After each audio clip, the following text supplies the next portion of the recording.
Underground fish farming. एक गांव में बोलाराम नाम का एक किसान रहता था। वो अपने खेत में मकाई उगाता था, मगर इस साल मकाई का खेत में बीमारी फैलने की वजह से फसल सूखकर पूरा नष्ट हो गया। बोलाराम को थोड़ा पढ़ना आता था। वो कभी कभी अखबार पढ़ता था। एक दिन वो अखबार पढ़ते हुए कुछ सोचने लगा। फिर उसकी बीवी उसे चाय देते हुए, क्या सोच रहे हो जी? पेपर में कुछ खास है क्या?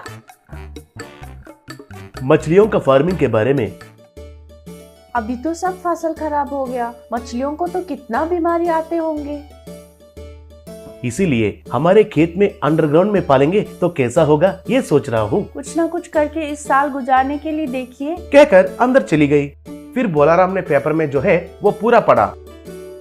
उसमें मछलियों को पालने वालों को सरकार प्रोत्साहित करेंगे और मछलियों के बच्चे को मुफ्त में वो लोग ही सप्लाई करेंगे और मछलियों का मार्केट भी वही करेंगे कहकर लिखा हुआ था। बोलाराम ने मछलियों को पालने के लिए निर्णय लिया। अगले दिन से सूखा हुआ मकाई के पौधों को खेत में से निकालकर खेत में एक जगह पर खोदकर जमीन के अंदर अंडरग्राउंड में एक तालाब बनाया और अंडरग्राउंड में जाने के लिए सीढ़ियों को बनाया और 2 बड़े टैंक्स बनवाया। फिर उसमें से पानी आने के लिए मोटर पंप भी लगवाया। हवा आने के लिए भी इंतजाम करवाया। फिर मछलियों के बच्चों को पानी में डाल दिया। फिर मछलियों को अच्छे से चारा डाला। वो खाकर वो मछलियां बड़े बन गए। बोलाराम का दोस्त मछली का फार्म को देखने के लिए आया था। दोनों खेत में जाकर अंडरग्राउंड में सीढ़ियों से उतरे, मछलियों को देखे और टैंक के पास खड़े होकर बोलाराम का दोस्त, आजकल लाइव फिश के लिए अच्छा से डिमांड है। बाकी का मछलियों के लिए स्टोरेज प्रॉब्लम हो रहा है। पावर सप्लाई अच्छे से नहीं मिलने के कारण पानी को फ्रेश रखना एक समस्या जैसा बन गया है। एक दिन बोलाराम सरकारी मछलियों का विभाग में अधिकारी के पास जाकर उनसे, सर, सरकार ने जैसे कहे थे मैंने वैसे ही मछलियों को पाला था। सरकारी घोषणा में मार्केटिंग भी करेंगे कहे थे ना, उसके लिए आया हूँ सर। बिल्कुल करेंगे, तुम्हारे एड्रेस दे दो। हमारे अधिकारी आकर हमारे रूल्स के हिसाब से तुमने मछलियों को पाला है कहकर कहेंगे तो जरूर उन्हें खरीदेंगे। मार्केटिंग अधिकारी आकर,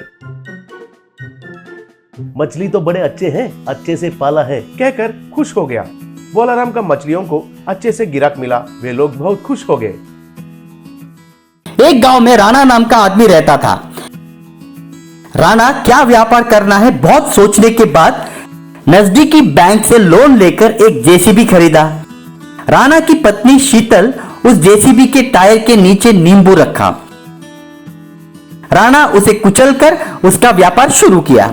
राणा कुछ दिन उसका जेसीबी को सेंटर में रखकर सभी को पैम्पलेट बांटा, फिर भी एक भी बुकिंग नहीं आया।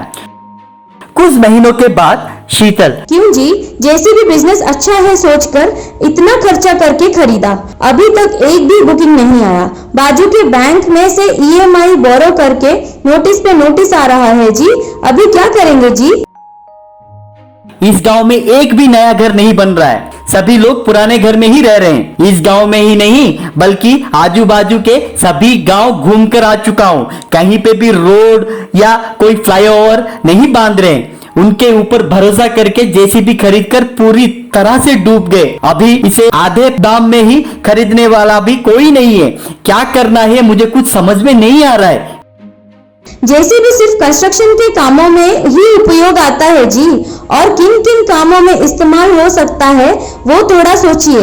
घर में खाने का सामान भी खत्म हो रहा है। राणा दूसरे दिन जेसीबी को एक ऑटो स्टैंड में रखा। आओ भाई आओ, जबलपुर, केदारपुर, अमीनापुर, कोई भी गांव हो, टिकट सिर्फ 20 रुपए। आओ भाई आओ, जल्दी से जेसीबी में चढ़ो, जेसीबी के डब्बे में भी बैठ सकते हो, कहकर चिल्ला रहा था। एक आदमी आकर, क्या है, तुम्हारे जेसीबी में बैठकर गांव जाना चाहिए, तुम 20 रुपए में लेकर जाओगे? ठीक है, पर ये 20 किलोमीटर की स्पीड पे भी नहीं जाएगी। इसमें चढ़ा मतलब मेरे गांव जाने के लिए आधी रात हो जाएगी। पर ये क्या गंदी सोच है तुम्हारी? ये डीजल कितना पिएगी मालूम है तुम्हें? इसे शेयर ऑटो बनाकर घूमेगा तो तुम्हें नुकसान ही नुकसान होगा। हाँ सही है आपकी बात, ये तो मैंने सोचा ही नहीं था। वैसे ही राणा का कर्जा रोज रोज बढ़ता ही जा रहा था। एक दिन एक बच्चा राणा के पास आकर, अंकल, हमारे स्विमिंग पूल में एक बहुत बड़ी मछली आ गई है, आप आकर उसे थोड़ा बाजू में कर देंगे? मेरे पापा को कहकर आपको पैसे दे दूंगा। बाप रे, बहुत समय के बाद मेरे जेसीबी को बोनी लेकर आया है, तुम्हें बहुत थैंक्स है बेटा। राणा वैसे जेसीबी से स्विमिंग पूल में से बड़ी मछली को निकालकर बाहर फेंका। वो बच्चे के पिता ने राणा को पैसा दिया। राणा ने उस पैसे को आंखों से लगाकर नमस्कार करके चला गया। वैसे राणा उस मछली को जेसीबी में डालकर फिश मार्केट में लेकर गया। नानाराम नाम का एक फिश व्यापारी उसे रुकाया। ये मछली तुम्हें कहां पर मिली है भाई?